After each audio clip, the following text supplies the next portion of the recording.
Hey, let me tell you a story about a man who stopped answering the door 15 years ago. His name was Walter Briggs, a retired chemistry teacher who lived at the far end of Maple Avenue. The house with the overgrown hedge and the porch light that never came on. Everyone in town knew the story. How his 8-year-old daughter died on Halloween night, hit by a drunk driver on her way home from trick-or-treating. Walter found her candy bucket in the street, cracked and half full.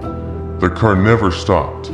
The police never found who did it, and since that night he never opened his door again. Every October 31st, he sat in the dark with the curtains closed, listening to the sound of laughter and knocking fading down the street.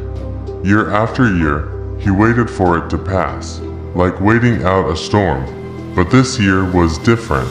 Something inside him changed. Maybe it was loneliness, maybe anger, maybe both. Neighbors saw him outside a week before Halloween sweeping the porch for the first time in years, cleaning the windows, fixing the mailbox. No one said anything but people noticed. Someone even said maybe he's finally healing. But Walter wasn't healing, he was planning. In his basement, the smell of chemicals hung in the air. Old glass beakers lined up on a table next to an empty candy bowl. He moved slowly, carefully, measuring and mixing, following the kind of precision only a man like him could trust. When he was done, he poured the mixture into a small bottle, a clear liquid that looked harmless, odorless, tasteless. It wouldn't kill right away. It would take hours, starting with nausea, then dizziness, then a slow shutting down of everything that made the body move. He tested it on a stray raccoon that wandered into his yard a week before. It worked exactly as planned. On Halloween afternoon, he drove to the grocery store and bought bags of candy. The colorful kind, the ones kids fight over. He smiled politely at the cashier who said, "Nice to see you again, Mr. Briggs." He didn't answer. He went home, melted each piece just enough to inject the liquid inside, and sealed them back up with steady fingers. When he was done, he filled a large silver bowl and placed it by the door next to a small handwritten note that said, "Take one." By sunset, the house looked normal again. A carved pumpkin on the step, a single warm light in the window. From the street, it almost looked like any other home. The first children came just after 7. Small ones in bright costumes with glow sticks around their wrists. They hesitated at the bottom of the steps because nobody had seen this door open in years. One of them whispered that the old man finally decided to give out candy again. The smallest one reached up and grabbed a handful, then another. The others followed, running off laughing before anyone could say thank you. Walter stood behind the curtain watching them, the sound of their laughter moving down the street like a song he didn't understand anymore. He felt calm, detached, like watching the end of a movie he'd already seen too many times. More groups came, pirates and witches, tiny superheroes and skeletons, each one grabbing candy from the bowl. Some left wrappers on the steps. One boy knocked just to see if Walter would answer. He didn't. He just watched the bowl empty. And when it did, he refilled it from the kitchen counter where 2 more bags waited. Outside, the street glowed with porch lights and jack-o'-lanterns. The air smelled like smoke and sugar. Every house but his was full of life. He didn't hate them. Not really. He just didn't think they deserved to laugh anymore. He poured himself a drink and waited. The noise started to thin out after 9, the younger kids gone. The older ones still roaming the blocks. He could hear their voices echoing between the houses, daring each other to hit one more door. Somewhere far off, a car backfired, and for a second, his whole body froze. The sound dragged him back to that night 15 years ago. The rain, the street lights, the empty road. He sat down and took another sip. The burn felt clean. He turned his head toward the window again and saw the bowl was almost empty now. Half a dozen pieces left. He let it stay that way. Didn't refill it this time. Just watched. Quiet. The porch light hummed. The candle inside the pumpkin flickered low. The town was winding down, and for a while he thought it was over. He thought the night had finally given him what he wanted. Silence. But then he saw movement at the edge of his yard. For shadows, taller, older, teenagers, phones in their hands, flashlights sweeping the sidewalk, laughing too loud. He recognized the tone immediately. Not fear, not innocence, just boredom dressed as confidence. They stopped at his gate, whispering. One of them pointed at his house. Another threw an empty can into the yard. It hit the steps and rolled back. They laughed. Walter stayed still, watching. The four shapes huddled together. One held up a phone and started recording. The others whispered something and began walking toward the porch. They weren't coming for candy. They were coming for a reaction. Maybe they'd knock and run. Maybe they'd film him shouting. Maybe they'd throw eggs. It didn't matter. They didn't know the kind of house they were stepping toward. Walter leaned forward slightly, his breath slow, eyes fixed on the glow of their flashlights moving closer. The night that had been so still began to breathe again. His fingers touched the small remote box on the table, a single switch that could lock the front gate. He didn't move it yet. He wanted to see how far they'd go, outside. The first boy reached the porch, his sneakers squeaking on the wet boards. He looked back at his friends and grinned. Another one grabbed the take one sign and waved it at the camera. The girl in the hoodie leaned down, grabbed a piece of candy, unwrapped it, and tossed it into her mouth, thus to prove she wasn't scared. Her friends laughed, their lights reflecting off the silver bowl. Walter stood up slowly. The floor creaked under his weight. He didn't notice his hand tightening on the remote. A soft click echoed through the room. Outside, the metal gate behind the kids swung shut with a heavy snap. They didn't hear it right away. They were too busy laughing, too sure of themselves, too alive to notice that every choice they made was closing in on them. The street outside was empty now, the laughter of the night gone. The air thick and still, and in that quiet, everything started to change. The girl who ate the candy laughed again and said it was fine. She turned to the camera and made a joke about the creepy old man, but her voice cracked halfway through the sentence.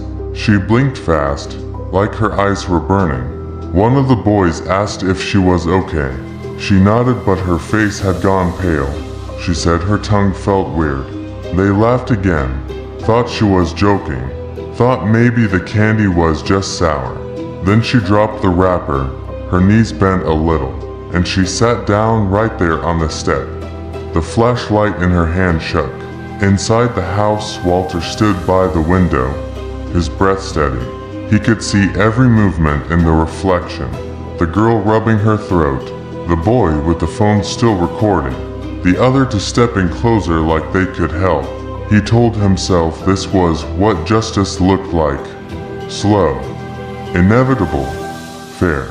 He told himself it was mercy compared to what his daughter got. Outside, the boy nearest to the door looked straight at the glass. He couldn't see Walter behind it, but he felt something, that quiet weight of being watched. He called out, said, "Hey man, it's just a prank. Open up." No answer. He tried the doorknob. It didn't move. He pulled harder. Still nothing. The lock had engaged from the inside. The gate behind them gave a low metallic sound as the mechanism tightened. Now they noticed. The boy ran to the fence and tried to lift the latch. It didn't move either. The air felt colder, thinner. The girl on the step groaned, said she couldn't feel her fingers. The others looked around for anyone on the street, but the neighborhood had gone empty. porch light still glowed, but no shapes moved, just stillness. The boy with the phone cursed under his breath, said this wasn't funny anymore. His friend told him to shut up and help her stand. Walter watched them through the thin space in the curtain, his hand trembling now, the drink still warm in his other hand. Part of him wanted to open the door and end it, tell them to leave, but another part, the bigger part, told him this was already too far to stop. He whispered to no one that they shouldn't have come, that he didn't ask for this, that they chose it. Inside the house, a small red light blinked on the control panel.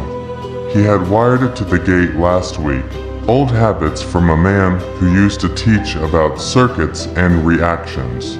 Everything predictable if you follow the formula. Outside, the smallest boy yelled at the door again, his voice shaking. The girl coughed hard and something pink touched her lips. He backed away, terrified now, his flashlight dropping into the grass. Walter closed his eyes and tried to remember his daughter's face. The way she looked when she laughed, the sound of her small shoes on the porch. He tried to remember love, but all he could feel was noise. -1 years of it pressing against his skull. He opened his eyes and saw one of the boys smashing the pumpkin with his foot. The light inside went out, and for a moment everything went black. The girl screamed, a short, broken sound, the kind that doesn't sound human. The boys tried the gate again, shaking it until their hands hurt. One of them climbed halfway up before losing his grip and falling.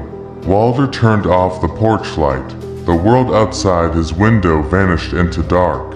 Only the phone screen glowed now, shaky and panicked, capturing nothing but the sound of breathing and the crunch of shoes on wood. Then silence, heavy and wide. It stretched until even Walter wasn't sure if anyone was still alive out there. Minutes passed, maybe more, maybe less. Time folded in on itself the way it does when guilt starts to whisper. He finally opened the door. The hinges gave a dry cry. The night air moved around him like a question. The porch was empty, the bowl overturned, candy scattered.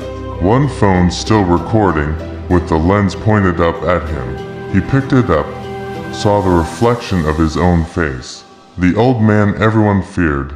He whispered something that the phone didn't quite catch and set it back down. The gate was open now. He didn't remember unlocking it. He stepped onto the lawn, the grass wet, the smell sharp. He could see shadows down by the sidewalk, but he didn't look too close. He went back inside, sat down in his chair, the drink untouched, the room spinning a little. Faraway sirens started to rise, faint at first, then closer. Someone must have called, maybe a neighbor, maybe one of the boys got out. He didn't know. He just sat there, staring at the blank television screen that reflected the window behind him. Red and blue lights started to flash through the curtains. Voices outside yelling, boots hitting the porch. They shouted his name, told him to come out with his hands up. He didn't move. He looked at the camera he had set up earlier that day, the one hidden on the bookshelf facing the door, the red light still blinking, recording everything.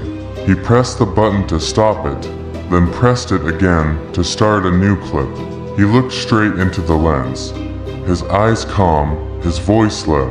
He said, "I didn't want to open the door, but Halloween always finds a way in." He leaned back in the chair.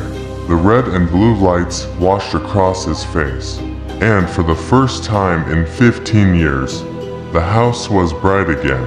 Outside, the officers broke through the door, shouting his name, but by then Walter wasn't listening anymore. He was gone. The camera kept recording until the battery died. The tape would show them everything, the laughter, the gate, the silence, and the old man who just wanted the night to stop. If you want more stories like this, hit subscribe.